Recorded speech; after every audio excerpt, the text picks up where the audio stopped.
You're listening to Current Position, a weekly briefing from Expeditors mapping the shifts across trade compliance, regulatory changes, and global supply chains, plus some ocean market insights from Adam Cord. I'm Chris Parker, and here's the latest from July 22nd to July 28th. New Section 301 forced labor tariffs of 10% to 12.5% went into effect last week on July 24th, covering imports from 60 economies. Two lawsuits filed at the U.S. Court of International Trade argue the duties are an unlawful continuation of previously struck down tariff programs affecting goods that make up roughly 99.4% of U.S. imports. The Department of Justice and Department of Homeland Security's Trade Fraud Task Force reported more than $1 billion in recoveries, penalties, and charged losses in under a year. DOJ has now created a dedicated global trade and commerce enforcement section and issued a joint guide flagging misclassification, valuation errors, and forced labor violations as top targets. First up, here's what's going on in global customs and trade. Trade groups are urging CBP to slow down before implementing President Trump's June 3rd customs enforcement overhaul, with business organizations and the U.S. Chamber of Commerce pushing for a transparent rulemaking process with public comment. They point to CTPAT as proof that a risk-based approach can target bad actors without burdening compliant importers. Far East to U.S. ocean rates have surged 234% since the Iran crisis began February 28th, hitting $8,846 per FEU on the East Coast. Rates are now softening gradually, though Zenita expects declines to keep falling far slower than the spike that drove them up. The Department of Transportation's Maritime Administration and the Port of Long Beach signed an agreement this week to develop small, modular reactor technology for commercial vessels. A successful program could mark the first U.S. nuclear-powered merchant ship since 1959. The fiscal year 2027 National Defense Authorization Act, awaiting a Senate vote, could send roughly $26 billion to domestic shipyards for submarines, destroyers, and carrier construction. General Dynamics, HII, and Hanwha Philly Shipyard are among the builders in line, keeping funding roughly level with last year. And now on to the global air market. Global air freight rates fell for a fifth straight week through July 27th, but remained 16.8% higher than a year ago. Rates out of the U.S. actually firmed on several lanes, including to China and Germany, even as the broader market softens. The shift from temporary Section 122 tariffs to new Section 301 forced labor tariffs is expected to leave most importers paying similar duty levels. Industry analysts say the focus now shifts to classification accuracy and landed cost management rather than sourcing overhauls. Hong Kong to Europe air cargo tonnage fell 24% year over year in the week of July 13th to 19th, the fifth straight weekly decline since the EU scrapped its €150 de minimis exemption on July 1st. China-Europe volumes dropped 10% too, while Trans-Pacific lanes to the U.S. stayed comparatively resilient. And finally, onto ground transportation. A Supreme Court ruling opening brokers to liability in highway accidents, plus a recent 9-figure jury verdict against a major freight brokerage, are pushing brokers to formalize carrier vetting. Industry groups are now petitioning FMCSA for a clear carrier selection standard. ACT Research's Supply-Demand Balance Index eased to 60.9 in June as freight volumes softened and carriers added capacity. Meanwhile, spot truckload rates fell 2.5% week over week to $3.38 per mile, even as diesel prices jumped 27 cents. And finally, the $4.5 billion Canadian-funded Gordie Howe International Bridge opened to traffic on Monday, giving truckers a lower-cost alternative to the privately owned Ambassador Bridge. Detroit is the top U.S. port for truck traffic on the Canadian border, and the bridge opens even as trade tensions between the two countries remain elevated. Up next, Senior Vice President of Global Ocean at Expeditors, Adam Cord. Adam Cord, Senior Vice President of Global Ocean here at Expeditors. What has been on your mind for the last week or so? There's always a lot on my mind, Chris, but as of late, I'm happy that we're moving out of this manic ocean market that was most of June into early July. What was going on then?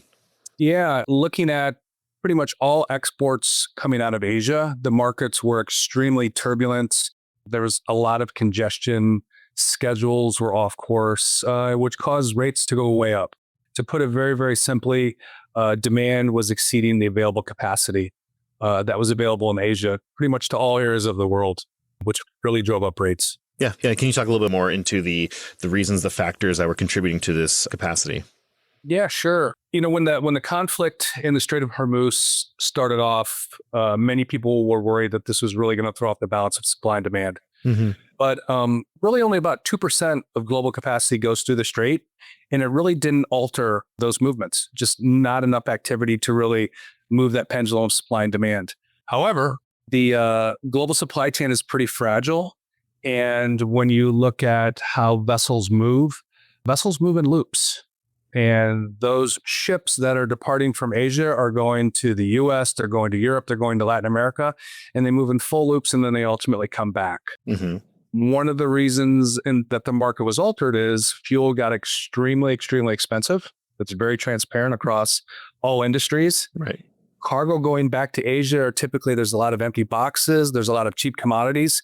The carriers really slowed down those vessels. Just for those of us who drive a car on gas or petrol, when you drive slower, it's more fuel efficient. They Right. slowed those vessels down, Yeah. which caused those vessels to arrive back to Asia late. There was also some bad weather, typhoons, fog, which caused congestion, and it all just compounded. Here in the US, for those of us who are paying attention to tariffs, which is pretty much everyone, there was a looming date of July 24th where the tariffs could change again, and they Right. did. So you had demand spike up a little bit with people front loading, and this combination caused roll pools to form in Asia. There wasn't enough capacity on those vessels that were arriving, caused rates to go way up. But right now, we're seeing just over the past couple weeks, those roll pools have been removed. You're starting to see capacity rise, demand's cooling, that congestion in Asia has dissipated.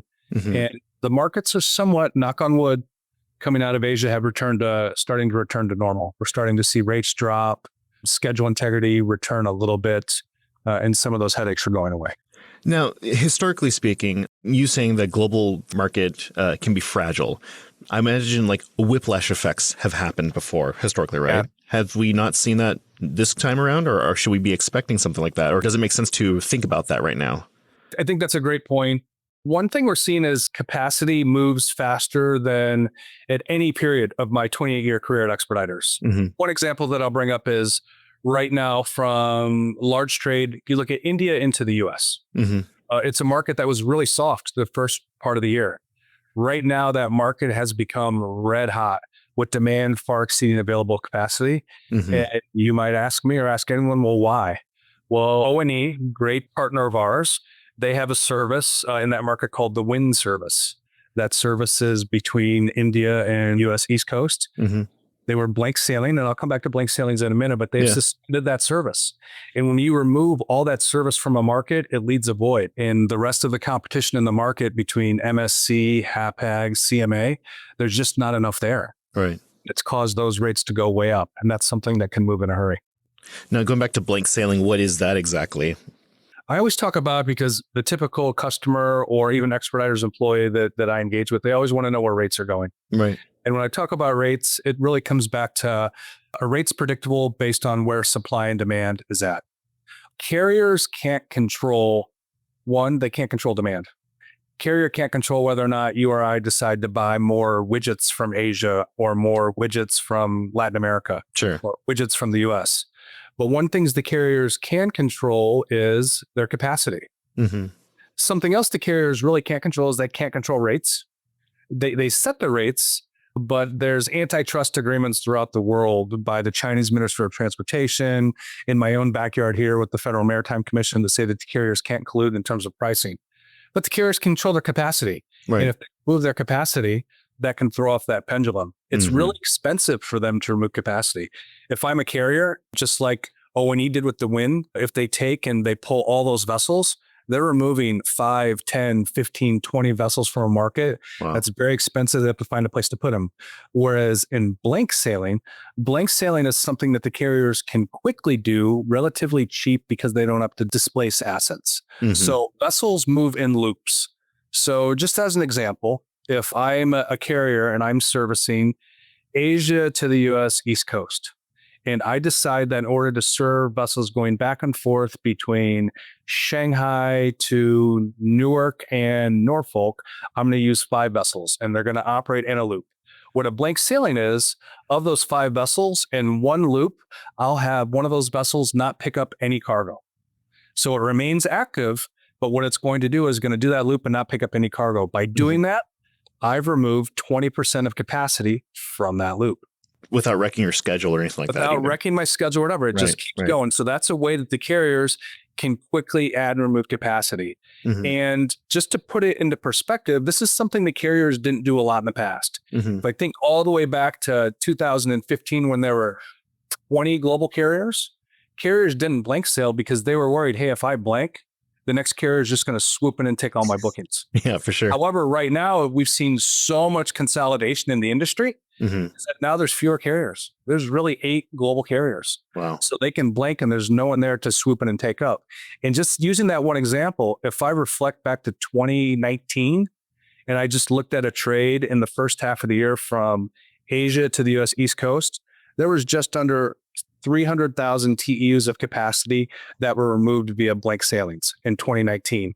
If I look at the first half of 2026, that number grew to just under 900,000 TEUs. Holy cow. It went up almost 3x. Yeah. So it just goes to show this is another tool in the carrier's toolkit that they will use to, control that supply and demand. And if the market right now is on a course to be pretty soft, and I expect that for the remainder of the year, we could really see blank sailings take off. Yeah, yeah. And this is something that, even given the cost of fuel, I know that they use a different fuel than our cars or planes or anything like that, but that cost to keep those ships operating rather than parking them somewhere, that cost is still low enough for them to operate blank sailings, stay afloat, and be able to service shippers whenever the demand starts to rise. They can just turn on the capacity instantly. Is that true? Yeah, that is absolutely true. Okay. Yeah.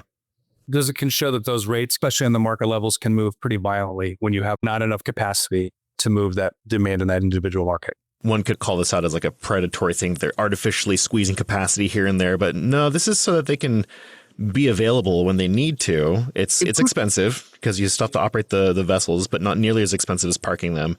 For carriers to maintain rates where they are, they can add that capacity as needed so that things aren't as volatile. Unfortunately, Chris, we've all been there as well. If we're taking a flight from one place to the other, and there's a flight every 3 hours. Yeah. And the flight in 3 hours is only half full, right? Yeah. Flights get canceled a lot of times too. Yeah, they do. Same concept. Yeah. This is just moving cargo and not people. Interesting. In terms of what listeners should be thinking about, what are some things that should be top of mind for others? Yeah, one thing we've learned, especially over the past couple months, I don't think there was anybody expecting the market out of Asia to be as tight as it was in June or July. Everyone was predicting that the market was going to be full of capacity, rates would probably be depressed. And, this was just another reflection and a reminder of how fragile the markets are and that things can turn very rapidly. So just as, I'm responsible for putting together our procurement strategy, the options for our many districts that are working ocean operations to use, I think everybody should be thinking about, hey, make sure you do have that flexibility. Make sure you do have those options, right? A single carrier strategy doesn't work anymore, because you don't know when that single carrier is going to blank sail or if something's going to happen in the market. Yeah, absolutely. That's how we've set up our base here at Expeditors with a pretty vast carrier selection. Cool. Thank you so much, Adam. Appreciate it. Oh, thank you, Chris. You are now at our current position. Links to everything we covered today, plus some extra articles of interest, are in the show notes. And while you're there, check out the events and webinars we flagged for the weeks ahead. Thank you for listening, and we'll see you next week.